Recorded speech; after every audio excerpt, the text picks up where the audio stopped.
Supervision technology. Supervision technology. Supervision technology. A barrier-free journey towards the accessible world. Supervision technology, a barrier-free journey towards the accessible world. Hi hello welcome to supervision technology YouTube channel. ಪ್ರಿಯ ವೀಕ್ಷಕರೇ, ನಿಮಗೆ ನಮ್ಮ ಚಾನೆಲ್ಗೆ ಸ್ವಾಗತ. ಆತ್ಮೀಯರೇ, ಮೊದಲ ಬಾರಿಗೆ ನಮ್ಮ ಚಾನೆಲ್ ಅನ್ನ ವೀಕ್ಷಿಸುತ್ತಿರುವವರು ಮತ್ತು ಈಗಾಗಲೇ ನಮ್ಮ ಚಾನೆಲ್ಗೆ ಸಬ್ಸ್ಕ್ರೈಬ್ ಆಗದೇ ಇರುವವರು ದಯವಿಟ್ಟು ಸಬ್ಸ್ಕ್ರೈಬ್ ಟು ದಿಸ್ ಚಾನಲ್ ಎಂಬ ಬಟನ್ ಮೇಲೆ ಕ್ಲಿಕ್ ಮಾಡೋದ್ರ ಮೂಲಕ ನಮ್ಮ ಚಾನೆಲ್ ಅನ್ನು ಸಬ್ಸ್ಕ್ರೈಬ್ ಮಾಡ್ಕೊಳ್ಳಿ ಮತ್ತು current settings is occasional notification ಎಂಬ ಬೆಲ್ ಬಟನ್ ಅನ್ನು ಕ್ಲಿಕ್ ಮಾಡೋದ್ರ ಮೂಲಕ ನಮ್ಮ ತಾಜಾ ಅಪ್ಡೇಟ್ಸ್ ಗಳನ್ನು ಹಾಗೂ ಟ್ಯುಟೋರಿಯಲ್ಸ್ ಗಳನ್ನು ಪಡೆದುಕೊಳ್ಳಿ. Accessibility and Google talk back tutorial ಭಾಗ 1.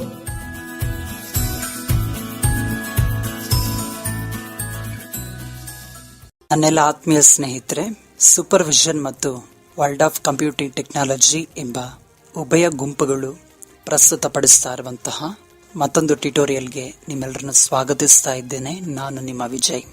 ಸ್ನೇಹಿತರೆ, ಇವತ್ತು ನಾವು ನಮ್ಮ ಮುಂದೆ ಇರುವಂತಹ ಟ್ಯುಟೋರಿಯಲ್ ಕೇಳಿಸಿಕೊಳ್ಳೋದ್ರ ಮೂಲಕವಾಗಿ ಆಕ್ಸೆಸಿಬಿಲಿಟಿ ಬಗ್ಗೆ ಮತ್ತೆ ಗೂಗಲ್ ಟಾಕ್ ಬ್ಯಾಕ್ ಸೆಟ್ಟಿಂಗ್ಸ್ ಬಗ್ಗೆ ತಿಳ್ಕೊಳ್ಳಿಕ್ಕಿದ್ದೇವೆ. ಸ್ನೇಹಿತರೆ, ಈ ಟ್ಯುಟೋರಿಯಲ್ ಉಚಿತವಾಗಿ ಸಿಕ್ಕುತ್ತೆ. ಯಾರು ಹಣ ಕೊಟ್ಟು ಕೊಂಡ್ಕೊಳ್ಳುವಂತ ಅವಶ್ಯಕತೆ ಇಲ್ಲ. ಇದು ಕಮರ್ಷಿಯಲ್ ಬಳಕೆಗೆ ಉಪಯೋಗಿಸುವಂತೆಯೂ ಸಹ ಇಲ್ಲ. ನಾನು ಆಗ್ಲೇ ಹೇಳಿದಂಗೆ ಈ ಟ್ಯುಟೋರಿಯಲ್ ಸೂಪರ್ವಿಷನ್ ಮತ್ತು ವರ್ಲ್ಡ್ ಆಫ್ ಕಂಪ್ಯೂಟಿಂಗ್ ಟೆಕ್ನಾಲಜಿ ಎಂಬ 2 ವಾಟ್ಸ್ಆಪ್ ಗ್ರೂಪ್ಗಳ ಸಹಯೋಗದೊಂದಿಗೆ ರೆಕಾರ್ಡ್ ಮಾಡಲಾಗ್ತಾ ಇದೆ. ಮತ್ತೆ ಆಂಡ್ರಾಯ್ಡ್ ಅನ್ನುವಂಥದ್ದೊಂದು ಓಪನ್ ಸೋರ್ಸ್ ಆಗಿರೋದ್ರಿಂದ ಕಾಲಕಾಲಕ್ಕೆ ಈ ಆಂಡ್ರಾಯ್ಡ್ ಅಥವಾ ಇನ್ನಿತರ ಟೆಕ್ನಾಲಜಿಗೆ ಸಂಬಂಧಪಟ್ಟಂತೆ ಎಲ್ಲ ಕಾರ್ಯಗಳು ಸಹ ಬದಲಾವಣೆ ಆಗ್ತಾ ಇರುತ್ತೆ. ಸೊ ಈ ಟ್ಯುಟೋರಿಯಲ್ ಬಗ್ಗೆ ಯಾರಿಗೂ ವಿಮರ್ಶೆ ಮಾಡಲಿಕ್ಕೆ ಅವಕಾಶ ಇರೋದಿಲ್ಲ. ಇವತ್ತು ಇದ್ದಂತಹ ಫೀಚರ್ಸ್ ನಾಳೆ ಇಲ್ಲದೆ ಇರಬಹುದು ಅಥವಾ ಬದಲಾಗಬಹುದು. ಈ ತರ ಬದಲಾವಣೆ ಆಗ್ತಾ ಇರೋದ್ರಿಂದ ನೀವು ಈ ಟ್ಯುಟೋರಿಯಲ್ ನಿಮಗೆ ಇದೊಂದು ಮಾರ್ಗದರ್ಶನ ನೀಡಲಿಕ್ಕೆ ಮಾತ್ರ ಉಪಯೋಗಿಸಿಕೊಳ್ಬಹುದು ಅಷ್ಟೇ. ಈ ಟ್ಯುಟೋರಿಯಲ್ ನ ಕೇಳಿ, ಈ ಟ್ಯುಟೋರಿಯಲ್ ಮೂಲಕ ದೊರಕುವಂತಹ ಪ್ರಯೋಜನಗಳನ್ನ ನಿಮ್ಮದಾಗಿಸ್ಕೊಳ್ರಿ. ಈಗ ನಮ್ಮ ಮಧ್ಯದಲ್ಲಿ TS ಶ್ರೀಧರ್ ಸರ್ ಅವರಿದ್ದಾರೆ. ಇವರು ನಮಗೆ ಆಕ್ಸೆಸಿಬಿಲಿಟಿ ಬಗ್ಗೆ ಮತ್ತೆ ಗೂಗಲ್ ಟಾಕ್ ಬ್ಯಾಕ್ ಸೆಟ್ಟಿಂಗ್ಸ್ ಬಗ್ಗೆ ಅನೇಕ ವಿಚಾರಗಳನ್ನ ತಿಳಿಸ್ಕೊಡ್ಲಿಕ್ಕಿದ್ದಾರೆ. ಅವ್ರನ್ನ ನಾವು ವೆಲ್ಕಮ್ ಮಾಡೋಣ. ಸರ್ ನಮಸ್ಕಾರ. ನಮಸ್ಕಾರ, ನಾನು ಶ್ರೀಧರ್ TS ಮಾತಾಡ್ತಾ ಇದ್ದೀನಿ. ಈಗ ಆಂಡ್ರಾಯ್ಡ್ ಆಕ್ಸೆಸಿಬಿಲಿಟಿ ಮತ್ತೆ ಟಾಕ್ ಬ್ಯಾಕ್ ಬಗ್ಗೆ ಒಂದು ಬ್ರೀಫ್ ಓವರ್ವ್ಯೂನ ಕೊಡ್ಲಿಕ್ಕೆ ಹೊರಟಿದ್ದೀನಿ. ಆಕ್ಸೆಸಿಬಿಲಿಟಿ ಅಂತ ಹೇಳಿದ್ರೆ ಯಾವುದೇ ಎಲೆಕ್ಟ್ರಾನಿಕ್ ಗ್ಯಾಡ್ಜೆಟ್ಸ್ ವಿಚಾರದಲ್ಲಿರಲಿ ಅಥವಾ ಈಗಿನ ಕಾಂಟೆಕ್ಸ್ಟ್ ಅಲ್ಲಿ ಆಂಡ್ರಾಯ್ಡ್ ಫೋನ್ಸ್ ಅಥವಾ ವಿಂಡೋಸ್ ಅಥವಾ ಕಂಪ್ಯೂಟರ್ಸ್ ಯಾವುದೇ ಗ್ಯಾಡ್ಜೆಟ್ಸ್ ಅಲ್ಲಿ ಆಕ್ಸೆಸಿಬಿಲಿಟಿ ಅಂದ್ರೆ ಅಂಧರು ಅಥವಾ ಇತರೆ ಅಂಗವೈಕಲ್ಯ ಉಳ್ಳವರು ಅಥವಾ ಸ್ಪೆಷಲ್ ನೀಡ್ಸ್ ಇರೋರು, ವಿಶೇಷ ಅಗತ್ಯತೆಗಳು ಉಳ್ಳವರು ಅಥವಾ ಸವಾಲುಗಳನ್ನು ಎದುರಿಸ್ತಾ ಇರೋರು, ಇತರಂತೆನೆ ಅಥವಾ ಯಾವುದೇ ಸವಾಲು ಇಲ್ಲದೆ ಇರೋ ರೀತಿಯಲ್ಲಿಯೇ ಒಂದು ಎಲೆಕ್ಟ್ರಾನಿಕ್ ಗ್ಯಾಡ್ಜೆಟ್ಸ್ ಅನ್ನ ಮತ್ತೆ ಇದರ ಸೇವೆಗಳನ್ನು ಬಳಸುವಂತೆ ಮಾಡುವುದೇ ಆಕ್ಸೆಸಿಬಿಲಿಟಿ ಅಂತ ಹೇಳ್ಬೋದು. ಬೇಸಿಕಲಿ ಈ ಆಕ್ಸೆಸಿಬಿಲಿಟಿಯಲ್ಲಿ ಯಾವುದೇ ಒಂದು ಸೇವೆ ಅಥವಾ ಯಾವುದೇ ಒಂದು ಆಪ್ಷನ್ಸ್, ಗ್ಯಾಡ್ಜೆಟ್ಸ್ ಅಲ್ಲಿರುವಂತಹ ಆಪ್ಷನ್, ಸ್ಕ್ರೀನ್ ರೀಡರ್ ಅಥವಾ ಸ್ಕ್ರೀನ್ ಮ್ಯಾಗ್ನಿಫಿಕೇಶನ್ ಸಾಫ್ಟ್ವೇರ್ಗಳ ಮೂಲಕ ಅಥವಾ ಇನ್ನಿತರೆ ಬೇರೆ ಬೇರೆ ಬಗೆಯಲ್ಲಿ ಅಂತಂದ್ರೆ ಉದಾಹರಣೆಗೆ with additional textual description for hearing impaired ಈ ರೀತಿಯಲ್ಲಿ ಪ್ರೆಸೆಂಟ್ ಮಾಡುವಂತಹ ವ್ಯವಸ್ಥೆಯನ್ನು ಹೊಂದಿರ್ತದೆ. ಮತ್ತೆ ಆಕ್ಸೆಸಿಬಿಲಿಟಿ ಇಂದಾಗ ಒಂದು ವಿಚಾರ ನಾವು ಗಮನಿಸಬೇಕು. ಆಕ್ಸೆಸಿಬಿಲಿಟಿ ಅಂದ್ರೆ ನಮಗೆ ಹೇಗೆ ಎಲಿಮೆಂಟ್ಸ್ ಅಥವಾ ಐಟಮ್ಸ್ ಇನ್ ಎಲೆಕ್ಟ್ರಾನಿಕ್ ಗ್ಯಾಡ್ಜೆಟ್ಸ್ ಅಂತಂದ್ರೆ ಬಟನ್ ಇರ್ಬೋದು ಅಥವಾ ಬೇರೆ ಬೇರೆ ಪಟ್ಟಿ ರೂಪದ ಮಾಹಿತಿ ಅಂದ್ರೆ ಟೆಕ್ಸ್ಚುಯಲ್ ಇನ್ಫಾರ್ಮೇಶನ್ ಇರಬಹುದು, ಇದೆಲ್ಲ ನಮಗೆ ಹೇಗೆ ಬೇಕೋ ಹಾಗೆ ಲಭ್ಯ ಇರೋದು ಆಕ್ಸೆಸಿಬಿಲಿಟಿ ಅಲ್ಲ. ಪ್ರೈಮರಿಲಿ ಆಕ್ಸೆಸಿಬಿಲಿಟಿ ಅಂತ ಹೇಳಿದ್ರೆ ಇದು ಲಭ್ಯ ಅಂದ್ರೆ ಯಾವುದೇ ಟೆಕ್ಸ್ಚುಯಲ್ ಇನ್ಫಾರ್ಮೇಶನ್ ಇರಲಿ ಅಥವಾ ಎಲಿಮೆಂಟ್ಸ್ ಅಂದ್ರೆ ಕಂಟ್ರೋಲ್ಸ್ ಲೈಕ್ ಬಟನ್ಸ್ ಅಥವಾ check boxes, radio buttons etcetera, ಅವುಗಳು ಸರಿಯಾಗಿ ಸ್ಕ್ರೀನ್ ರೀಡರ್ ಮೂಲಕ ನಮಗೆ ಅಂತಂದ್ರೆ ಯೂಸರ್ಗೆ ತಲುಪ್ತಾ ಇದೆಯೋ ಇಲ್ವೋ ಅನ್ನೋದು ಬಹಳ ಮುಖ್ಯ. ಯಾಕೆ ಅಂತಂದ್ರೆ ಪ್ರೈಮರಿಲಿ ನಾವು ಆಕ್ಸೆಸಿಬಿಲಿಟಿ ಅಂತ ಮಾತಾಡುವಾಗ ನಾನು ತುಂಬಾ ಜನ ಕಂಪೇರ್ ಮಾಡೋದನ್ನ ನೋಡಿದೀನಿ. ಸಿಂಬಿಯನ್ ಫೋನ್ಸ್ಗೆ ಮತ್ತೆ ಈಗಿನ ಟಚ್ ಸ್ಕ್ರೀನ್ ಬೇಸ್ಡ್ ಆಂಡ್ರಾಯ್ಡ್ ಅಥವಾ iOS ಫೋನ್ಸ್ಗೆ ನೀವು ಮೊದಲು ಒಂದು ಗ್ಯಾಜೆಟ್ ಅನ್ನು ಯಾವ ರೀತಿ ಬಳಸ್ತಾ ಇದ್ರು ಅದೇ ರೀತಿಯಲ್ಲಿ ಇನ್ನೊಂದು ಗ್ಯಾಜೆಟ್ ಅನ್ನ ಬಳಸುವ ಹಾಗೆ ಇದ್ರೆ ಮಾತ್ರ ಆಕ್ಸೆಸಿಬಿಲಿಟಿ ಅಂತ ಅಲ್ಲ. ಅದು ಆ ಗ್ಯಾಡ್ಜೆಟ್ಸ್ ಕೊಡಬೇಕಾದ ಇನ್ಫಾರ್ಮೇಶನ್ ಅಥವಾ ಮಾಹಿತಿ ಏನಿದೆ ಅದು ನಿಮಗೆ ತಲುಪ್ತಾ ಇದೆಯೋ ಇಲ್ವೋ ಅನ್ನೋದು ಆಕ್ಸೆಸಿಬಿಲಿಟಿ ತುಂಬಾ ಪ್ರಮುಖ ವಿಚಾರ ಆಗುತ್ತೆ. ಈಗ ಆಂಡ್ರಾಯ್ಡ್ ಫೋನ್ಸ್ಗೆ ಬಂದ್ರೆ ನಾವು ಹಳೆ ಸಿಂಬಿಯನ್ ಫೋನ್ಸ್ ಅಲ್ಲಿ ಕೀಪ್ಯಾಡ್ ಇತ್ತು. ಬೇಸಿಕಲಿ ಯಾವುದೇ ಒಂದು ಆಪ್ಷನ್ ಇಂದ ಇನ್ನೊಂದು ಆಪ್ಷನ್ಗೆ ಹೋಗೋದಕ್ಕೆ ಆರೋ ಕೀಸ್ ಅನ್ನ ಅಪ್ ಆರೋ, ಡೌನ್ ಆರೋ ಅಥವಾ ಲೆಫ್ಟ್ ಆರೋ ರೈಟ್ ಆರೋನ ಬಳಸಿ ಆಮೇಲೆ ಮಧ್ಯದ ಬಟನ್ ಸೆಲೆಕ್ಟ್ ಬಟನ್ ಪ್ರೆಸ್ ಮಾಡಿ ಅಥವಾ ಓಕೆ ಬಟನ್ ಪ್ರೆಸ್ ಮಾಡಿ ಆಕ್ಟಿವೇಟ್ ಮಾಡ್ತಾ ಇದ್ವಿ. ಆದ್ರೆ ಈ ಟಚ್ ಸ್ಕ್ರೀನ್ ಫೋನ್ನಲ್ಲಿ ಆ ರೀತಿಯ ಅವಶ್ಯಕತೆ ಇರೋದಿಲ್ಲ. ಯಾಕೆಂದರೆ ಅಲ್ಲಿ ಯಾವುದೇ ಆರೋ ಕೀಸ್ ಇರೋದಿಲ್ಲ ಮತ್ತು ಸೆಲೆಕ್ಟ್ ಕೀ ಇರೋದಿಲ್ಲ. ನೇರವಾಗಿ ನಾವು ಯಾವ ಎಲಿಮೆಂಟ್ ಅಥವಾ ಕಂಟ್ರೋಲನ್ನು ಮುಟ್ತೀವೋ, ಅದು ಟಚ್ ಮಾಡ್ತೀವೋ, ಅದು ಡೈರೆಕ್ಟಾಗಿ ಆಕ್ಟಿವೇಟ್ ಆಗುತ್ತೆ. ಹಾಗಾಗಿ ಇಲ್ಲಿನ ವೇ ಆಫ್ ಆಪರೇಷನ್ ಅಂದರೆ ಇಲ್ಲಿ ಬಳಸುವ ರೀತಿ ಹಾಗೂ ಮುಂಚೆ ಸಿಂಬಿಯನ್ ಫೋನ್ಸ್ ಅಥವಾ ಕೀಪ್ಯಾಡ್ ಫೋನ್ಸ್ ಅನ್ನು ಬಳಸ್ತಾ ಇದ್ದ ರೀತಿಗೆ ಸಾಕಷ್ಟು ವ್ಯತ್ಯಾಸ ಇರುತ್ತೆ. ಇಲ್ಲಿ ಟಚ್ ಸ್ಕ್ರೀನ್ ನಲ್ಲಿ ಸಾಮಾನ್ಯವಾಗಿ ಮೊದಲನೇ ಸತಿ ಐಟಮ್ ಅನ್ನ ಟಚ್ ಮಾಡಿದಾಗ ಅದು ಹೇಳುವಂಥದ್ದು, ಎರಡನೇ ಸತಿ ಟಚ್ ಮಾಡಿದ್ರೆ ಅದು ಆಕ್ಟಿವೇಟ್ ಆಗುವಂಥದ್ದು ಇರುತ್ತೆ. ಉದಾಹರಣೆ, ಮೆಸೇಜಿಂಗ್ ಆಪ್ ಅನ್ನ ಓಪನ್ ಮಾಡ್ಬೇಕಂತ ಹೇಳಿದ್ರೆ ಒಂದು ಸತಿ ಸ್ಕ್ರೀನ್ ಮೇಲೆ ಮುಟ್ಟಿದಾಗ ನೋಡಿ ಮೆಸೇಜಸ್ ಅಂತ ಹೇಳುತ್ತೆ. ಆಮೇಲೆ ಅದನ್ನ ಮತ್ತೆ ಟ್ಯಾಪ್ ಮಾಡಿದಾಗ Message from HPMED. Back button. Home screen 2 of 2. Open ಆಗುತ್ತೆ. ಇದು ಬೇಸಿಕಲಿ ಟಚ್ ಸ್ಕ್ರೀನ್ ಜೊತೆ ಇಂಟ್ರಾಕ್ಟ್ ಮಾಡುವಂತಹದ್ದು. ನಾವು ಟಚ್ ಸ್ಕ್ರೀನ್ ಫೋನ್ಗಳ ಜೊತೆ ನೇರವಾಗಿ ಆ ಐಟಮ್ಗಳನ್ನು ಮುಟ್ಟುವ ಮೂಲಕ ಇಂಟ್ರಾಕ್ಟ್ ಮಾಡ್ತೀವಿ. ಸೈಟೆಡ್ ಆದ್ರೆ ಒಂದೇ ಸತಿ ಟಚ್ ಮಾಡಿದಾಗ ಆಕ್ಟಿವೇಟ್ ಆಗುತ್ತೆ. When we are running the accessibility service 2 ಸತಿ ಟಚ್ ಮಾಡಬೇಕಾಗುತ್ತೆ. ಯಾಕೆ ಅಂತಂದ್ರೆ ಫಸ್ಟ್ ಟೈಮ್ ಟಚ್ ಮಾಡಿದಾಗ ಅದು ನಮಗೆ it will announce the item name, ಒಂದು ಐಟಮಿನ ಹೆಸರನ್ನು ಹೇಳುತ್ತೆ. ಮತ್ತೆ ಟಚ್ ಮಾಡಿದಾಗ ಆಕ್ಟಿವೇಟ್ ಆಗುತ್ತೆ. ಈಗ ಆಂಡ್ರಾಯ್ಡ್ ಬಗ್ಗೆ ಮಾತಾಡೋದಾದ್ರೆ, Android operating system it's evolving. ಸುಮಾರು 2007ರಿಂದ ಆರಂಭವಾಗಿ ಇವತ್ತಿನವರೆಗೆ ಬಂದಿದೆ. ಈ ಜರ್ನಿಯಲ್ಲಿ ಆಕ್ಸೆಸಿಬಿಲಿಟಿದು ಸಾಕಷ್ಟು ಇಂಪ್ರೂವ್ಮೆಂಟ್ ಆಗಿದೆ ಆಂಡ್ರಾಯ್ಡ್ ಅಲ್ಲಿ. ಮತ್ತೆ ಆಕ್ಸೆಸಿಬಿಲಿಟಿ ಮಾತು ಬಂದಾಗ ಟಚ್ ಸ್ಕ್ರೀನ್ ಅಲ್ಲಿ ಆಂಡ್ರಾಯ್ಡ್ ಮತ್ತೆ iOS ಗೆ ಕಂಪೇರ್ ಮಾಡ್ತಾರೆ. ಈ ಕಂಪ್ಯಾರಿಸನ್ ಅಷ್ಟು ಸಮಂಜಸ ಅಲ್ಲ ಕೆಲವು ಕಾರಣಗಳಿಗೆ. ಯಾಕೆ ಅಂತಂದ್ರೆ iOS ಅನ್ನ, ಐಫೋನ್ ಅನ್ನ ಆಪಲ್ ಅವರು ಮಾತ್ರ ಮ್ಯಾನುಫ್ಯಾಕ್ಚರ್ ಮಾಡ್ತಾರೆ. ಇದು ಒಂದು closed source operating system. Whereas Android Google ಅವರು ಮಾಡಿ ಮತ್ತೆ ಓಪನ್ ಸೋರ್ಸ್ ಆಪರೇಟಿಂಗ್ ಸಿಸ್ಟಮ್ ಆಗಿ ಪಬ್ಲಿಕ್ ಡೊಮೈನ್ಗೆ ಕೊಟ್ಟಿದ್ದಾರೆ. ಸೊ ಇದನ್ನ ಯಾರು ಬೇಕಾದರೂ ತಗೊಂಡು ಒಂದು ಫೋನ್ ಅನ್ನ ಮಾಡಬಹುದು. ಅದಕ್ಕೆ ನೀವು ಆಂಡ್ರಾಯ್ಡ್ ಫೋನ್ಸ್ ಅಲ್ಲಿ ಸುಮಾರಷ್ಟು ಕಂಪನಿಗಳನ್ನು ನೋಡಬಹುದು. ಉದಾಹರಣೆ Samsung, Motorola, Sony, LG etcetera. ಇವು ಹೈ ಎಂಡ್ ಕಂಪನೀಸ್ ಆದ್ರೆ ಇನ್ನು ಕೆಲವು ಕಂಪನೀಸ್ ರೆಡ್ಮಿ ಫೋನ್ಸ್ ಬರುತ್ತೆ, ಮತ್ತೆ ಮೈಕ್ರೋಮ್ಯಾಕ್ಸ್, ಕಾರ್ಬಾನ್, ಓಪೋ ಇನ್ನಿತರೆ ಕಂಪನಿಗಳಿದೆ. ಈಗ ನೋಕಿಯಾ ಸಹ ಬಂದಿದೆ. ಹೀಗಾಗಿರೋದ್ರಿಂದ ಆಂಡ್ರಾಯ್ಡ್ ಅಲ್ಲಿ ನಾವು ಒಂದು ರೀತಿಯ ಫ್ರಾಗ್ಮೆಂಟೇಶನ್ ಅಂತ ಕರೀತಾರೆ ಬೇಸಿಕಲಿ ಅದನ್ನ. ಅಂದ್ರೆ ಎಲ್ಲಾ ಮ್ಯಾನುಫ್ಯಾಕ್ಚರ್ ಅಥವಾ ಎಲ್ಲಾ ಕಂಪನಿಯವರ ಫೋನ್ಗಳು ಒಂದೇ ವರ್ಷನ್ ಆಂಡ್ರಾಯ್ಡ್ ಅನ್ನು ಉಪಯೋಗಿಸುವುದಿಲ್ಲ. ಕೆಲವು ಹಳೆ 4.1 ಅಥವಾ 4.0 ಇಂದ ಇವತ್ತಿನ 7.1 ವರ್ಷನ್ ವರೆಗೂ ಬೇರೆ ಬೇರೆ ವರ್ಷನ್ ಅನ್ನು ಬಳಸ್ತಾರೆ. ಇದಕ್ಕೋಸ್ಕರ ಒಂದೊಂದು ಕಂಪನಿಯ ಫೋನ್ ನಲ್ಲಿ ಒಂದೊಂದು ಬಗೆಯ ಫೋನಿನ ಆಕ್ಸೆಸಿಬಿಲಿಟಿ ವಿಚಾರದಲ್ಲಿ ಸಾಕಷ್ಟು ವ್ಯತ್ಯಾಸಗಳು ಇರ್ತವೆ. ಮತ್ತೆ ಇನ್ನೊಂದು ವಿಚಾರ ಅಂತಂದ್ರೆ ಆಂಡ್ರಾಯ್ಡ್ ಓಪನ್ ಸೋರ್ಸ್ ಆಗಿರೋದ್ರಿಂದ ಆಂಡ್ರಾಯ್ಡ್ ಅನ್ನ ಯಾರು ಬೇಕಾದ್ರೂ ಅವರಿಗೆ ಬೇಕಾದಾಗೆ ಬದಲಾವಣೆಗಳನ್ನ ಅಂದ್ರೆ ಕಸ್ಟಮೈಸ್ ಮಾಡಿ ಯಾವುದೇ ಕಂಪನಿಯವರು ಫೋನ್ ಮಾಡಿ ಅದನ್ನ ಮಾರ್ಕೆಟಿಗೆ ತರಬಹುದು. ಅದಕ್ಕೋಸ್ಕರ ಆಂಡ್ರಾಯ್ಡಿನ ಆಕ್ಸೆಸಿಬಿಲಿಟಿ ಮೇಲೆ ಅಡ್ವರ್ಸ್ ಇಫೆಕ್ಟ್ ಆಗೋ ಚಾನ್ಸಸ್ ಇರುತ್ತೆ. ಅದಕ್ಕೆ ಒಂದು ಫೋನ್ ನ ಪರ್ಚೇಸ್ ಮಾಡುವಾಗ ಇದನ್ನೆಲ್ಲ ಗಮನಿಸಿ ಪರ್ಚೇಸ್ ಮಾಡಬೇಕಾಗುತ್ತೆ. ಸಾಮಾನ್ಯವಾಗಿ ನೀವು ಪರ್ಚೇಸ್ ಮಾಡುವಾಗ ಗೂಗಲ್ ಅವರ ಗೂಗಲ್ ಪಿಕ್ಸೆಲ್ ಸೀರೀಸ್ ನ ಯಾವುದೇ ಫೋನ್ ನ ಪರ್ಚೇಸ್ ಮಾಡಬಹುದು, ಅಥವಾ ಸ್ವಲ್ಪ ಎಕ್ಸ್ಪೆನ್ಸಿವ್ ಆಗುತ್ತೆ Google pixel. So nexus series ನ ಯಾವುದೇ ಫೋನ್ಗಳನ್ನು ಪರ್ಚೇಸ್ ಮಾಡಬಹುದು ಗೂಗಲ್ ಇಂದ. ಇದನ್ನ ಬಳಸೋದ್ರಿಂದ ಯಾವುದೇ ಆಕ್ಸೆಸಿಬಿಲಿಟಿ ಸಮಸ್ಯೆಗಳು ಇರೋದಿಲ್ಲ. ಮತ್ತೆ ಅದಲ್ಲದೆ ಮೋಟೋರೋಲಾ ಕಂಪನಿಯ ಕೆಲವು ಫೋನ್ಗಳು ಆಕ್ಸೆಸಿಬಿಲಿಟಿ ಸಮಸ್ಯೆಯನ್ನು ಹೊಂದಿರೋದಿಲ್ಲ. ಮತ್ತೆ ಸ್ಯಾಮ್ಸಂಗ್ ಕಂಪನಿಯ ಫೋನ್ಗಳನ್ನು ಪರ್ಚೇಸ್ ಮಾಡಬಹುದು. ಆದರೆ ಸ್ಯಾಮ್ಸಂಗ್ ಫೋನ್ಗಳಲ್ಲಿ ಆಂಡ್ರಾಯ್ಡ್ ನ ಮುಂದಿನ ಆವೃತ್ತಿ ಅಂದ್ರೆ ನೆಕ್ಸ್ಟ್ ವರ್ಷನ್ಸ್ ಅಪ್ಡೇಟ್ ಸಿಗೋ ಚಾನ್ಸಸ್ ಸ್ವಲ್ಪ ಕಡಿಮೆನೆ. ಇದಿಲ್ಲದೆ ಬೇರೆ ಫೋನ್ಗಳನ್ನ ತಗೊಳ್ಳೋದು ಸ್ವಲ್ಪ ಕಷ್ಟನೇ, ಯಾಕೆಂದ್ರೆ ಆಕ್ಸೆಸಿಬಿಲಿಟಿ ಸಮಸ್ಯೆ ಬರಬಹುದು. ಇಲ್ಲಿ ನಾನು ಮೊದಲೇ ಹೇಳಿದಾಗೆ ಕಸ್ಟಮೈಸ್ ಮಾಡ್ತಾರೆ ಆಂಡ್ರಾಯ್ಡ್ ಅನ್ನ. ಇದಕ್ಕೆ ನಾವು ಸ್ಟಾಕ್ ಆಂಡ್ರಾಯ್ಡ್ ಮತ್ತೆ ಕಸ್ಟಮೈಸ್ಡ್ ಆಂಡ್ರಾಯ್ಡ್ ಅಂತ ಕರಿತೀವಿ. ಇನ್ನು ಸ್ಟಾಕ್ ಆಂಡ್ರಾಯ್ಡ್ ಅನ್ನ ವೆನಿಲಾ ವರ್ಷನ್ ಅಂತ ಕೂಡ ಕರೀತಾರೆ. ನಿಮಗೆ ಗೂಗಲ್ ನ ನೆಕ್ಸಸ್ ಅಥವಾ ಪಿಕ್ಸೆಲ್ ಅಲ್ಲಿ ಮತ್ತೆ ಮೋಟೋರೋಲಾದ ಸುಮಾರಷ್ಟು ಫೋನ್ಗಳಲ್ಲಿ ಸ್ಟಾಕ್ ಅಥವಾ ವೆನಿಲಾ ವರ್ಷನ್ ಆಫ್ ಆಂಡ್ರಾಯ್ಡ್ ಸಿಗುತ್ತೆ. ಅಂತಂದ್ರೆ ಹೆಚ್ಚಿನ ಏನೋ ಕಸ್ಟಮೈಸೇಷನ್ ಮಾಡಿರೋದಿಲ್ಲ ಅದರಲ್ಲಿ. ಗೂಗಲ್ ಅವರು ಏನ್ ಆಂಡ್ರಾಯ್ಡ್ ಆವೃತ್ತಿಯನ್ನ ಕೊಟ್ಟಿರ್ತಾರೋ, ಏನು ವರ್ಷನ್ ಅನ್ನ ಕೊಟ್ಟಿರ್ತಾರೋ ಅದನ್ನ ಅಲ್ಲಿ ಕೊಡಲಾಗಿರುತ್ತೆ. ಹಾಗಾಗಿ ಅವುಗಳನ್ನ ತಗೊಳ್ಳೋದು ಆಕ್ಸೆಸಿಬಿಲಿಟಿ ದೃಷ್ಟಿಯಿಂದ ಒಳ್ಳೆಯದು. ಇನ್ನು ಸ್ಯಾಮ್ಸಂಗ್ ನಲ್ಲಿ ಕಸ್ಟಮೈಸ್ ಮಾಡಿರ್ತಾರೆ ಆಂಡ್ರಾಯ್ಡ್ ಅನ್ನ, ಆದ್ರೆ ಅವರು ಆಕ್ಸೆಸಿಬಿಲಿಟಿ ಕಡೆನೂ ಒಂದು ಗಮನ ಇಟ್ಟು ಕಸ್ಟಮೈಸ್ ಮಾಡೋದ್ರಿಂದ ಆಕ್ಸೆಸಿಬಿಲಿಟಿ ಸಮಸ್ಯೆ ಏನು ಬರೋದಿಲ್ಲ ಸ್ಯಾಮ್ಸಂಗ್ ಫೋನ್ಸ್ ಅಲ್ಲಿ ಯೂಶಲಿ. ಇನ್ನು ಫೋನ್ ತಗೊಂಡಾದ್ಮೇಲೆ ನಾವು ಇದನ್ನ ಯಾವ ರೀತಿ ಒಂದು ಅನ್ಬಾಕ್ಸಿಂಗ್ ಮಾಡಿ ಇದನ್ನ ಆಕ್ಸೆಸಿಬಿಲಿಟಿ ಸರ್ವಿಸ್ ಅನ್ನ ಅಥವಾ ಟಾಕ್ ಬ್ಯಾಕ್ ಅನ್ನ, ಗೂಗಲ್ ಟಾಕ್ ಬ್ಯಾಕ್ ಅನ್ನ ಆನ್ ಮಾಡಬೇಕು ಅನ್ನೋದನ್ನ ಗಮನಿಸಬೇಕಾಗುತ್ತೆ. ಯಾಕೆಂದ್ರೆ ಎಲ್ಲಾ ಸಂದರ್ಭಗಳಲ್ಲೂ ಸೈಟೆಡ್ ಅಥವಾ ಕಣ್ಣಿರುವ ಸಹಾಯ ಟಾಕ್ ಬ್ಯಾಕ್ ಆನ್ ಮಾಡುವಾಗ ಸಿಗುತ್ತೆ ಅಂತ ನಿರೀಕ್ಷೆ ಮಾಡೋದು ಕಷ್ಟ. ಫೋನನ್ನು ತಗೊಂಡ ತಕ್ಷಣ ಅದನ್ನು ಅನ್ಬಾಕ್ಸ್ ಮಾಡಿ ಫಸ್ಟ್ ಟೈಮ್ ಆನ್ ಮಾಡಿದ ನಂತರ ಸ್ವಿಚ್ ಆನ್ ಆದ ಮೇಲೆ ಫೋನ್ ಸ್ವಿಚ್ ಆನ್ಗೆ ಒಂದು ಮ್ಯೂಸಿಕ್ ಅಥವಾ ನೋಟಿಫಿಕೇಶನ್ ಏನಾದರೂ ಸಾಮಾನ್ಯವಾಗಿ ಬರುತ್ತೆ ಅಥವಾ ವೈಬ್ರೇಷನ್ ಆದರೂ ಬರುತ್ತೆ. ಅದಾದ ಮೇಲೆ ಫೋನಿನ ಸ್ಕ್ರೀನ್ ಸುಮಾರು ಮಧ್ಯಭಾಗದಲ್ಲಿ 2 ಬೆರಳುಗಳಿಂದ ಸ್ಕ್ರೀನ್ ಅನ್ನ ಮುಟ್ಟಿ ಹಿಡ್ಕೋಬೇಕಾಗುತ್ತೆ. ಬೆರಳುಗಳ ಮಧ್ಯೆ ಒಂದು 5 ಮಿಲಿಮೀಟರ್ ಅಥವಾ 1 ಸೆಂಟಿಮೀಟರ್ ಅಷ್ಟು ಗ್ಯಾಪ್ ಕೊಟ್ಟರೆ ಒಳ್ಳೆಯದು.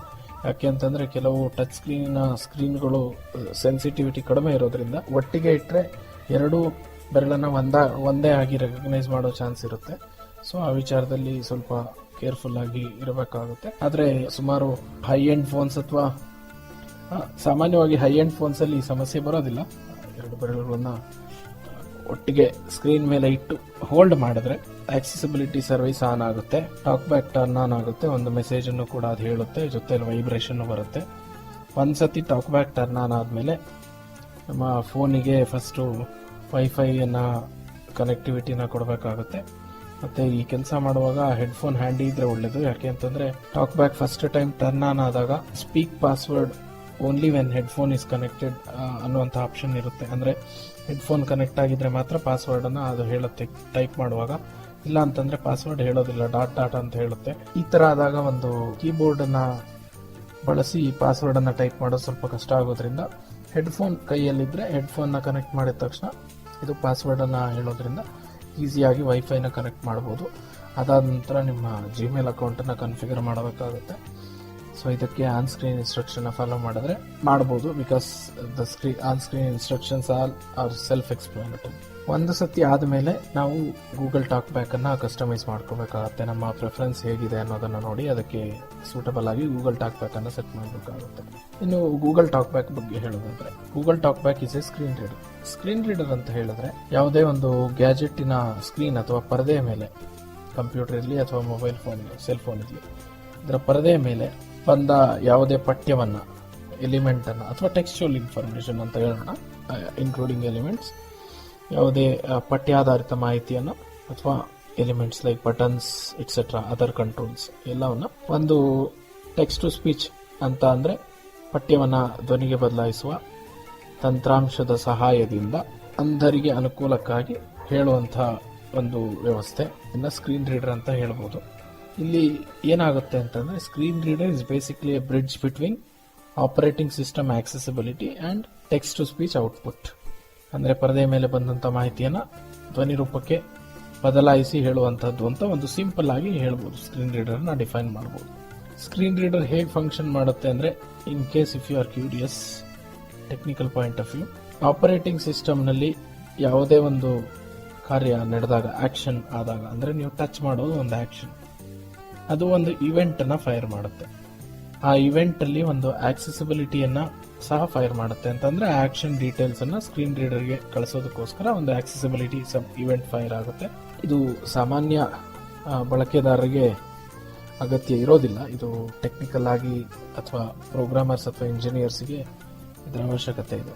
ಇದಿಷ್ಟು ಸ್ಕ್ರೀನ್ ರೀಡರ್ ಬಗ್ಗೆ ಆಯ್ತು. ಈಗ ನಾವು ಆಂಡ್ರಾಯ್ಡ್ ಅಲ್ಲಿ ಬಳಸುವಂತಹದ್ದು ಟಾಕ್ ಬ್ಯಾಕ್ ಅನ್ನುವಂಥ ಸ್ಕ್ರೀನ್ ರೀಡರ್. ಇದು ಗೂಗಲ್ ಕಂಪನಿಯವರದ್ದು. ನಿಮಗೆ ಮೊದಲೇ ಹೇಳಿದಾಗೆ ಆಂಡ್ರಾಯ್ಡ್ ಕೂಡ ಗೂಗಲ್ನವರೇ ಮಾಡಿದ್ದು, ಗೂಗಲ್ ಅವರೇ ಡೆವಲಪ್ ಮಾಡಿದ್ದು. ಬಟ್ ಆಂಡ್ರಾಯ್ಡ್ ಇತಿಹಾಸಕ್ಕೆ ನಾವು ಹೋದ್ರೆ 2003ರಿಂದನೂ ಇದು ಒಂದು ಇವಲ್ಯೂಷನ್ ಅಲ್ಲಿ ಇದೆ. ಬಟ್ 2007-8 ಹೊತ್ತಿಗೆ ಮೊದಲನೇ ಆಂಡ್ರಾಯ್ಡ್ ಅನ್ನ ಬಳಸುವಂತಹ ಸ್ಮಾರ್ಟ್ ಫೋನ್ಸ್ ಇದ್ದಾಗಿತ್ತು. ಇದನ್ನ ಈ ಮುಂಚೆ ಗೂಗಲ್ನವರು ಇದನ್ನ ಪರ್ಚೇಸ್ ಮಾಡಿದ್ರು. 2003ರಲ್ಲಿ it was an independent organisation, independent company Android ಅನ್ನ ಮಾಡ್ತಾ ಇದ್ರು. ಅದನ್ನ ಲೇಟರ್ ಆನ್ ಗೂಗಲ್ ಅವರು ಪರ್ಚೇಸ್ ಮಾಡಿದ್ರು. ಈಗ ಆಂಡ್ರಾಯ್ಡ್ ಗೂಗಲ್ ಅವರ ಹತ್ರನೇ ಇದೆ. ಮತ್ತೆ ಎಲ್ಲ ಆಂಡ್ರಾಯ್ಡ್ಗೆ ಬೇಕಾದ ಒಂದು ಬೇಸಿಕ್ ಸಾಫ್ಟ್ವೇರ್ ಅಥವಾ ಫಂಡಮೆಂಟಲ್ ಅಪ್ಲಿಕೇಶನ್ಸ್ ಆರ್ ಸಾಫ್ಟ್ವೇರ್ಸ್ ಅನ್ನ ಗೂಗಲ್ ಅವರೇ ಒದಗಿಸ್ತಾ ಇದ್ದಾರೆ. ಅದೇ ರೀತಿಯಲ್ಲಿ ಸ್ಕ್ರೀನ್ ರೀಡರ್ ಕೂಡ ಗೂಗಲ್ ಅವರೇ ಒದಗಿಸಿದ್ದಾರೆ. ಈ ಗೂಗಲ್ ಟಾಕ್ ಬ್ಯಾಕ್ ಸಾಕಷ್ಟು ಇಂಪ್ರೂವ್ ಆಗಿದೆ. ಆಕ್ಸೆಸಿಬಿಲಿಟಿ ಜೊತೆಲಿ ಇವಾಲ್ವ್ ಆಗ್ತಾ ಬಂದಿದೆ ಆಪರೇಟಿಂಗ್ ಸಿಸ್ಟಮ್ ಜೊತೆಯಲ್ಲಿ. ನಾನು ಗೂಗಲ್ ಟಾಕ್ ಬ್ಯಾಕಿನ ಸೆಟ್ಟಿಂಗ್ಸ್ ಮತ್ತೆ ಅದರ ಬಳಕೆಯನ್ನು ಹೇಳೋದಕ್ಕೆ ಮುಂಚೆ ಆಂಡ್ರಾಯ್ಡ್ ಫೋನುಗಳ ಒಂದು ಸ್ಕ್ರೀನ್ ಲೇಔಟ್ ಅನ್ನ ಹೇಳೋ ಪ್ರಯತ್ನವನ್ನು ಮಾಡ್ತೇನೆ. ಆಂಡ್ರಾಯ್ಡ್ ಫೋನಿನ ಸ್ಕ್ರೀನ್ ಮೇಲೆ ಐಕಾನ್ಗಳು ನಮ್ಮ ಕಂಪ್ಯೂಟರ್ ಡೆಸ್ಕ್ಟಾಪಿನ ರೀತಿಯಲ್ಲಿ ಆರ್ಗನೈಸ್ ಆಗಿರುತ್ತೆ. ಅಂತಂದ್ರೆ it will be in a tabular format, table ರೀತಿಯಲ್ಲಿ ಆರ್ಗನೈಸ್ ಆಗಿರುತ್ತೆ. ಅಂತಂದ್ರೆ ರೋಸ್ ಅಂಡ್ ಕಾಲಮ್ಸ್ ಅಲ್ಲಿ ಗ್ರಿಡ್ ವ್ಯೂ ಅಂತ ಕೂಡ ಹೇಳ್ಬೋದು. ಅದನ್ನ ಗ್ರಿಡ್ ರೀತಿಯಲ್ಲಿ ಆರ್ಗನೈಸ್ ಆಗಿರುತ್ತೆ. ಒನ್ ರೋ ಅಲ್ಲಿ ಸುಮಾರು ಒಂದು 4 ಐಟಮ್, ಮತ್ತೆ ಅದರ ನೆಕ್ಸ್ಟ್ ಅಂದ್ರೆ 4 ಕಾಲಮ್, ಆ 4 ಕಾಲಮ್ ಅಲ್ಲಿ ಒಂದೊಂದು ಐಟಮ್, ಮತ್ತೆ ನೆಕ್ಸ್ಟ್ ಸೆಕೆಂಡ್ ರೋ ಅಲ್ಲಿ 4 ಐಟಮ್ ಅಂತಂದ್ರೆ 4 ಕಾಲಮ್ ಅಲ್ಲಿ ಮತ್ತೆ ಒಂದೊಂದು ಕಾಲಮ್ ಅಲ್ಲಿ ಒಂದೊಂದು ಐಟಮ್, ಆ ತರ 4 ಐಟಮ್. ಈ ತರ ಮಲ್ಟಿಪಲ್ ರೋಸ್ ಇರುತ್ತೆ depending upon the screen size and launcher used. Launcher ಅಂತ ಅಂದ್ರೆ ಹೋಮ್ ಸ್ಕ್ರೀನ್ ಅಥವಾ ನಮ್ಮ ಕಂಪ್ಯೂಟರ್ನ ಡೆಸ್ಕ್ಟಾಪ್ ಇದ್ದ ಹಾಗೆ. ಇದರಲ್ಲಿ ಮಲ್ಟಿಪಲ್ ಡೆಸ್ಕ್ಟಾಪ್ಸ್ ಅನ್ನು ಕೂಡ ಮಾಡಬಹುದು, ಮಲ್ಟಿಪಲ್ ಹೋಮ್ ಸ್ಕ್ರೀನ್ ಅಥವಾ ಮಲ್ಟಿಪಲ್ ಒಂದು ಲಾಂಚರ್ ಮಲ್ಟಿಪಲ್ ಹೋಮ್ ಸ್ಕ್ರೀನ್ಗೆ ಸಪೋರ್ಟ್ ಮಾಡುತ್ತೆ.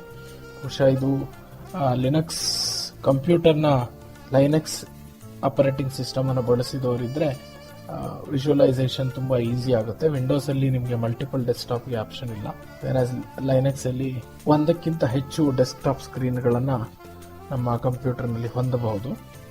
ಅದೇ ರೀತಿಯಲ್ಲಿ ಆಂಡ್ರಾಯ್ಡ್ ಫೋನ್ನಲ್ಲೂ ಕೂಡ ಒಂದಕ್ಕಿಂತ ಹೆಚ್ಚು ಹೋಮ್ ಸ್ಕ್ರೀನ್ ಅನ್ನು ನಾವು ಹೊಂದಬಹುದು. ಇನ್ನು ಟಾಕ್ ಬ್ಯಾಕ್ ಅನ್ನು ಬಳಸಿ ಒಂದು ಎಲಿಮೆಂಟ್ ಇಂದ ಇನ್ನೊಂದು ಎಲಿಮೆಂಟ್ ಅಥವಾ ಒಂದು ಐಕಾನ್ ಇಂದ ಇನ್ನೊಂದು ಐಕಾನ್ ಹೋಗೋದಕ್ಕೆ 2 ದಾರಿಗಳಿದೆ. ಒಂದು ಎಕ್ಸ್ಪ್ಲೋರ್ ಬೈ ಟಚ್ ಅಂತ ಅಂದ್ರೆ ನಮ್ಮ ಬೆರಳನ್ನ ಸ್ಕ್ರೀನ್ ಮೇಲೆ ಇಟ್ಟು ಮೇಲೆ ಕೆಳಗೆ ಮತ್ತೆ ಅಡ್ಡ ಉದ್ದ ಮೂವ್ ಮಾಡಿದಾಗ ಸ್ಕ್ರೀನಿನ ಮೇಲೆ ನಮ್ಮ ಬೆರಳಿನ ಕೆಳಗಡೆ ಯಾವ್ಯಾವ ಐಟಮ್ ಅಥವಾ ಐಕಾನ್ ಫೋಕಸ್ ಬರುತ್ತೋ ಅದನ್ನ ಟಾಕ್ ಬ್ಯಾಕ್ ಹೇಳುತ್ತೆ, ಒಂದು ದಾರಿ. ಇನ್ನೊಂದು ಫ್ಲಿಕ್ ಜೆಸ್ಚರ್ ಅಂತ, ನಾನು ಇದನ್ನ ಜೆಸ್ಚರ್ ಬಗ್ಗೆ ಹೇಳುವಾಗ ವಿವರಿಸೋ ಪ್ರಯತ್ನ ಮಾಡ್ತೀನಿ. ಫ್ಲಿಕ್ ಜೆಸ್ಚರ್ ಅಂದ್ರೆ ಒಂದು ಸ್ವೀಪಿಂಗ್ ಮೋಷನ್ ಅಲ್ಲಿ.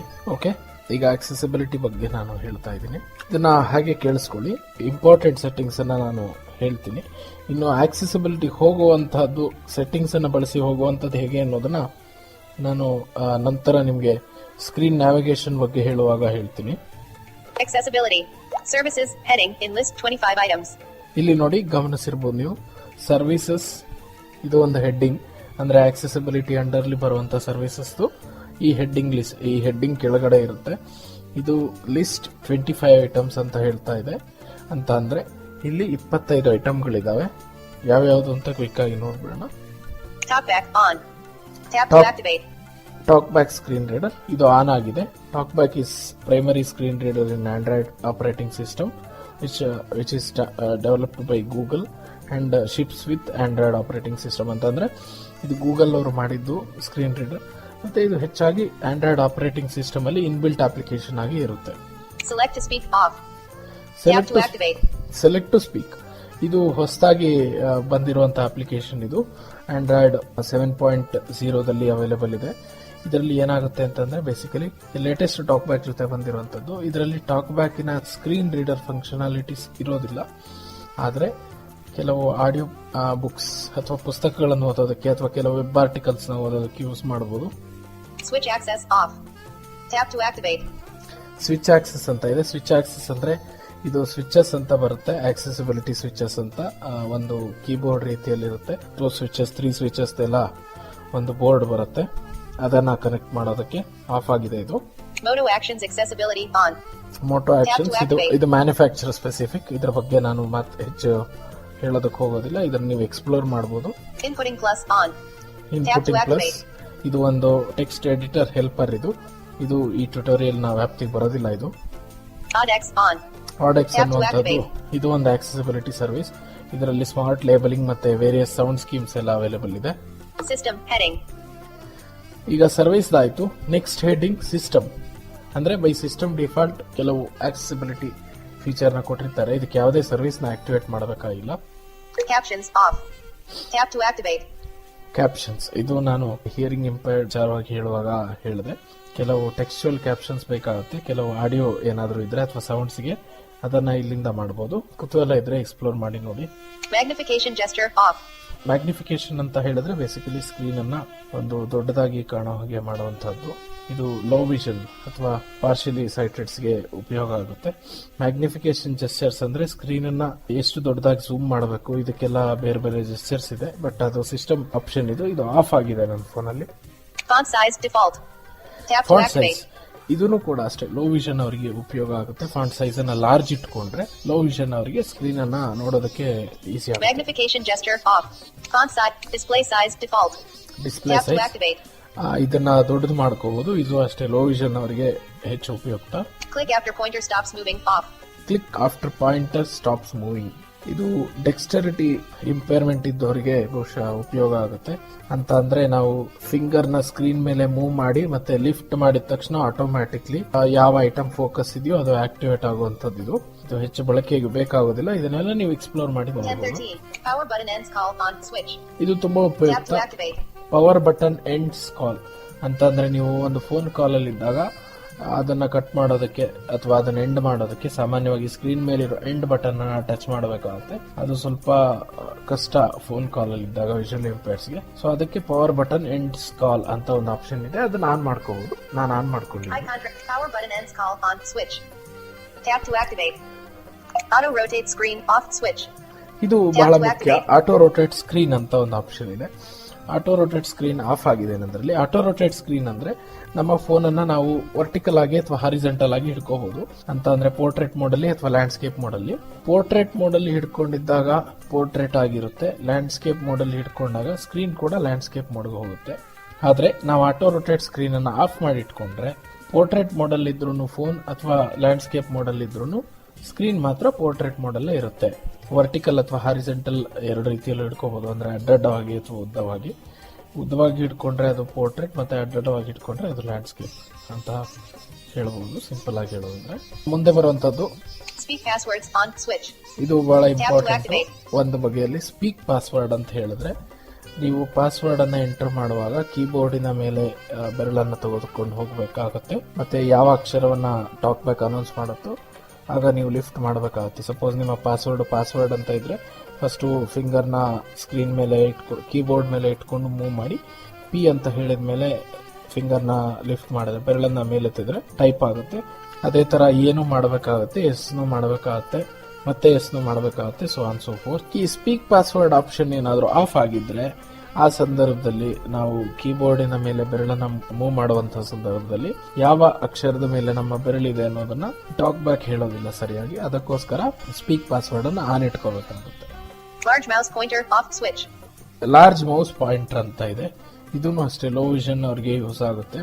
ಅಂತ ಅಂದ್ರೆ ಆಕ್ಸೆಸಿಬಿಲಿಟಿ ಫೋಕಸ್ ಒಂದು ಪಾಯಿಂಟರ್ ಇರುತ್ತೆ. ಅದು ಕಲರ್ ಚೇಂಜ್ ಆಗಿ ಕಾಣಿಸುತ್ತೆ ಸ್ಕ್ರೀನ್ ಮೇಲೆ. ಜೊತೆಗೆ ಮೌಸ್ ಪಾಯಿಂಟರ್ ಆ ರೀತಿಯ ಪಾಯಿಂಟರ್ ಕೂಡ ಎನೇಬಲ್ ಮಾಡ್ಕೋಬಹುದು ಫೋನ್ ಅಲ್ಲಿ. ಅದು ದೊಡ್ಡದಾಗಿ ಕಾಣಿಸ್ಬೇಕಂತಂದ್ರೆ ಇದನ್ನ ಆನ್ ಮಾಡ್ಕೋಬೇಕಾಗುತ್ತೆ.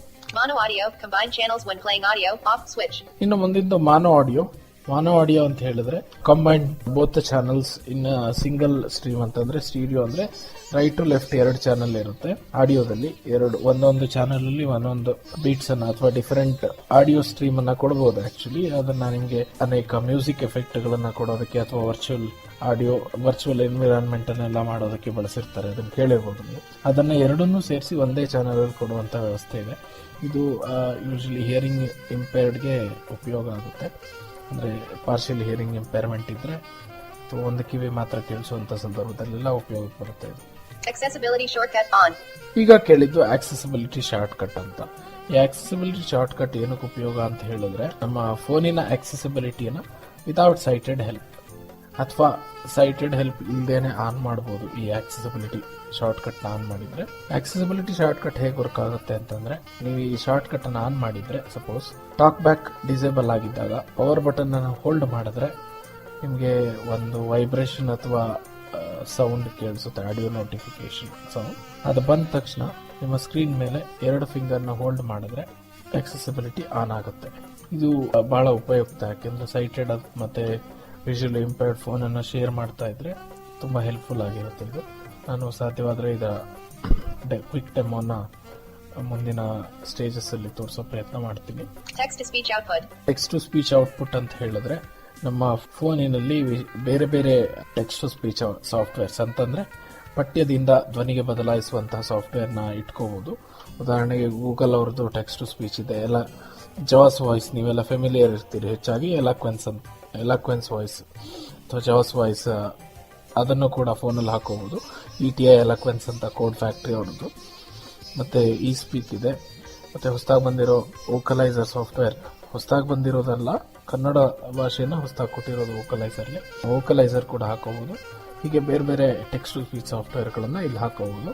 ಟೆಕ್ಸ್ಟ್ ಟು ಸ್ಪೀಚ್ ಔಟ್ಪುಟ್ ಅನ್ನುವಂತಹ ಸೆಟ್ಟಿಂಗ್ಸ್ ಹೋದ್ರೆ ನೀವು ಅಲ್ಲಿ ಯಾವ ಟೆಕ್ಸ್ಟ್ ಟು ಸ್ಪೀಚ್ ಅನ್ನ ಈಗ ಬಳಸಬೇಕು, ಮತ್ತೆ ಆ ಟೆಕ್ಸ್ಟ್ ಟು ಸ್ಪೀಚ್ ಸ್ಪೀಡ್ ಏನಿರಬೇಕಾಗುತ್ತೆ, ಪಿಚ್ ಏನಿರಬೇಕಾಗುತ್ತೆ ಅನ್ನೋದನ್ನೆಲ್ಲ ಕಂಟ್ರೋಲ್ ಮಾಡೋದಕ್ಕೆ ಬಳಸುವಂಥದ್ದು ಇದು. ಇದಾದ್ಮೇಲೆ ಟಚ್ ಅಂಡ್ ಹೋಲ್ಡ್ ಡಿಲೇ ಅಂತ ಇದೆ. ಅದು ನನ್ನ ಫೋನಲ್ಲಿ ಶಾರ್ಟ್ ಅಂತ ಇದೆ. ಟಚ್ ಅಂಡ್ ಹೋಲ್ಡ್ ಡಿಲೇ ಅಂತ ಹೇಳಿದ್ರೆ ನೀವು ಸ್ಕ್ರೀನ್ ಅನ್ನ ಟಚ್ ಮಾಡಿ ಹೋಲ್ಡ್ ಮಾಡಿ ಎಷ್ಟು ಹೊತ್ತು ಹೋಲ್ಡ್ ಮಾಡಿದ್ರೆ ಅದು ಲಾಂಗ್ ಪ್ರೆಸ್ ಆಗಬೇಕು, ಅದರ ನೆಕ್ಸ್ಟ್ ಆಪ್ಷನ್ಸ್ ಬರಬೇಕಂತ. ಇಲ್ಲಿ ಲಾಂಗ್ ಪ್ರೆಸ್ ಅಂತ ಅಂದ್ರೆ ಅದೇನಂತ ನಾನು ಮುಂದಿನ ಹಂತದಲ್ಲಿ ಹೇಳ್ತೀನಿ. ಈಗ ಇಷ್ಟನ್ನು ಮಾತ್ರ ಗಮನದಲ್ಲಿ ಇಟ್ಕೊಂಡಿರಿ. ಎಷ್ಟು ಹೊತ್ತು ಹಿಡ್ಕೊಂಡ್ರೆ ಅದು ಲಾಂಗ್ ಪ್ರೆಸ್ ಆಗಿ ಮತ್ತಷ್ಟು ಆಪ್ಷನ್ಗಳು ಬರಬೇಕು ಅಂತ. ಇನ್ನೊಂದು ಹೆಡ್ಡಿಂಗ್ ಇದೆ ಡಿಸ್ಪ್ಲೇ ಅಂತ, ಅದರಲ್ಲಿ ಕಲರ್ ಕರೆಕ್ಷನ್ ಮತ್ತೆ ಕಲರ್ ಇನ್ವರ್ಷನ್ ಎಕ್ಸ್ಪೆರಿಮೆಂಟಲ್ ಅಂತ ಹೇಳಿದೆ. ಇದು ಲೋ ವಿಷನ್ ಯೂಸ್ ಆಗುತ್ತೆ. ಇದನ್ನ ನಾನು ಬಳಸಿ ನೋಡಿಲ್ದೇ ಇರೋದ್ರಿಂದ ಮತ್ತೆ ಇದನ್ನ ಹೆಚ್ಚಿಗೆ ಎಲ್ಲೋ ನೋಡಿಲ್ದೇ ಇರೋದ್ರಿಂದ ಇದರ ಬಗ್ಗೆ ಅಷ್ಟು ಗಮನ ಹರಿಸಿಲ್ಲ. ನಾನು ಯಾರಾದರೂ ಕುತೂಹಲ ಇದ್ದವರು ಪ್ರಯೋಗ ಮಾಡಬಹುದು ಇದ್ರ ಬಗ್ಗೆ. ಸ್ನೇಹಿತರೆ, ಇದುವರೆಗೂ ಆಕ್ಸೆಸಿಬಿಲಿಟಿ ಮತ್ತು ಗೂಗಲ್ ಟಾಕ್ ಬ್ಯಾಕ್ನ ಪರಿಚಯವನ್ನ ಮಾಡಿಕೊಂಡ್ವಿ. ಟ್ಯುಟೋರಿಯಲ್ ಅನ್ನ ಡೆಮಾನ್ಸ್ಟ್ರೇಟ್ ಮಾಡಿ ತೋರಿಸಿರುವಂತಹ ಮಿಸ್ಟರ್ ಶ್ರೀಧರ್ TS ರವರಿಗೆ ಅಭಿನಂದನೆಗಳನ್ನು ಸಲ್ಲಿಸೋದಕ್ಕೆ ಇಷ್ಟಪಡ್ತೀನಿ. ಇನ್ನು ನಾವು ಟಾಕ್ ಬ್ಯಾಕ್ ಸೆಟ್ಟಿಂಗ್ಸ್ ಹಾಗೂ ಇತರೆ ವಿಷಯಗಳನ್ನ ಮುಂದಿನ ಟ್ಯುಟೋರಿಯಲ್ಗಳ ಮೂಲಕ ತಿಳಿದುಕೊಳ್ಳೋಣ. ನಮ್ಮ ಈ ಟ್ಯುಟೋರಿಯಲ್ ನಿಮಗೆ ಇಷ್ಟವಾದಲ್ಲಿ ದಯವಿಟ್ಟು ಲೈಕ್ ಬಟನ್ ಅನ್ನ ಪ್ರೆಸ್ ಮಾಡಿ ಮತ್ತು ನಿಮ್ಮ ಅಭಿಪ್ರಾಯಗಳನ್ನು ಕಾಮೆಂಟ್ ಬಾಕ್ಸ್ನಲ್ಲಿ ತಿಳಿಸಿ. ಧನ್ಯವಾದಗಳು.